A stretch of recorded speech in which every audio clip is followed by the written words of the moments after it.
There's been a paper recently published in the journal Psychological Science, which I think scientifically demonstrates an issue that we're currently witnessing in society in terms of a widespread complex of victimhood.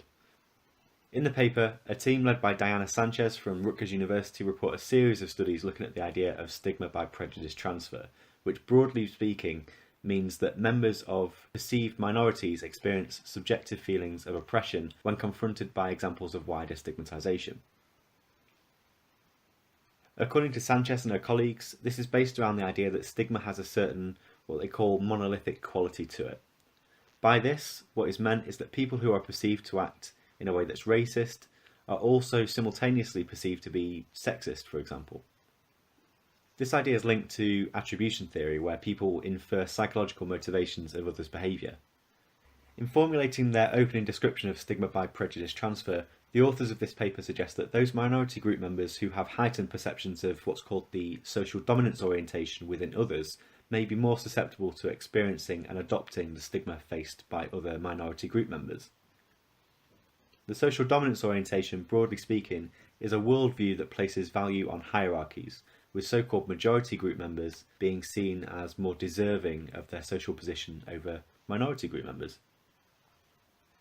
The idea of stigma by prejudice transfer differs from related ideas such as stigma by association. While stigma by association suggests that associates of those facing prejudice or stigma may take on those feelings, probably due to physical or emotional proximity to the targets of the stigma, the idea of stigma by prejudice transfer does not assume any relationship between the two or more people between which stigma is being transferred. The stigma is transferred merely because both parties perceive themselves as being stigmatised and judge malevolence on the part of other people, particularly those who are members of majority groups.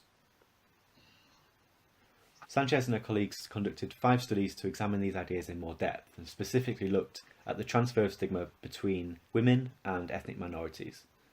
They used a series of online surveys using participants from Amazon's Mechanical Turk system.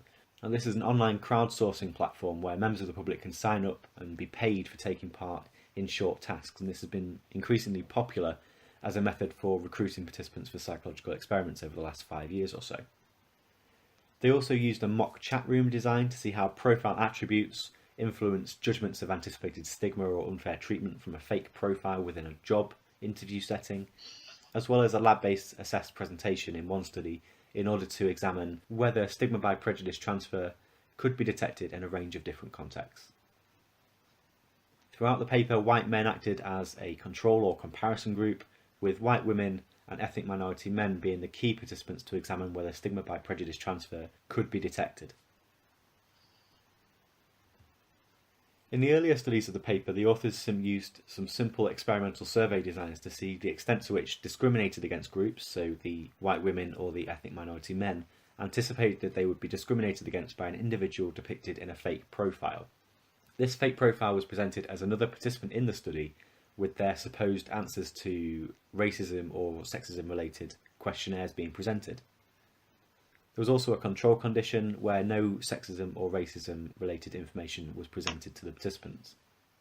Now, consistent with the hypotheses of the stigma by prejudice transfer effect, white women experienced greater anticipated stigmatisation after reading a profile where the individual was portrayed as being racist than men did, while ethnic minority men anticipated greater levels of stigmatisation than white men when presented with a sexist profile.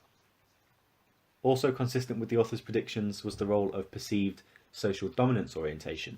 That is, these effects were exaggerated among those participants who thought that the person depicted in the fake profile would have a strong social dominance orientation. The same trends were observed using the web chat design. White women anticipated more prejudice from a fellow participant in a chat room conversation when he was depicted as racist than those who were in the control condition.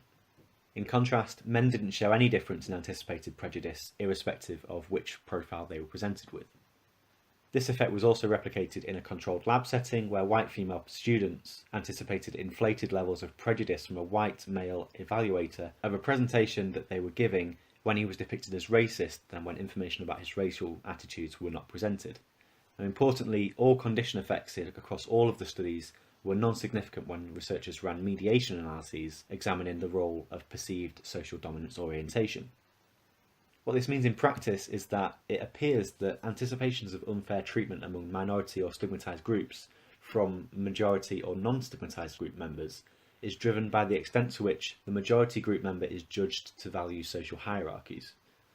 This is support for the idea that stigma-by-prejudice-transfer is rooted in the monolithic judgments of stigmatisation that were mentioned earlier, and is not necessarily bound up in the actual threat from prejudice. It's here that there's a lot of overlap between this research and ideas about sensitivity to perceived microaggressions. Now, whether these actually exist, or if they're merely reflections of an individual's own perceptions of the malevolence of another person, is still up for debate.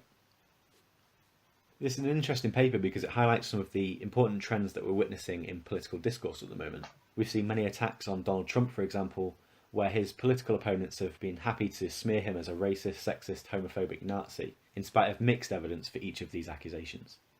Implicit in these claims, though, is a polarising dichotomy of the oppressor, which in this case is Donald Trump, and a homogenous group of people who are oppressed. This collectivism in victimhood is a trend that's been labelled by Gad Saad, who's a professor in evolutionary behavioural sciences at Concordia University in Canada, as a form of collective Munchausen syndrome, whereby members of perceived disadvantaged groups, and maybe even those who know them via the process of stigma by association, develop victimisation narratives that serve to gain sympathy and attention from ostensibly concerned onlookers and perpetuate a cycle of increasingly polarised political discourse. Now, this cycle leads to what Jonathan Haidt refers to as Manichaean thinking, where there is the good and the virtuous on one side of a debate and the evil and bigoted on another, with very little room for nuance in between. I would encourage you to go and check out Professor Saad's thinking on this collective Munchausen syndrome, and I'll leave a couple of links in the description below. If you've liked this video, then please give it a thumbs up and subscribe to the channel using the links below. I'm also happy to read the comments that you have, so please do share your thoughts in the comments section as well.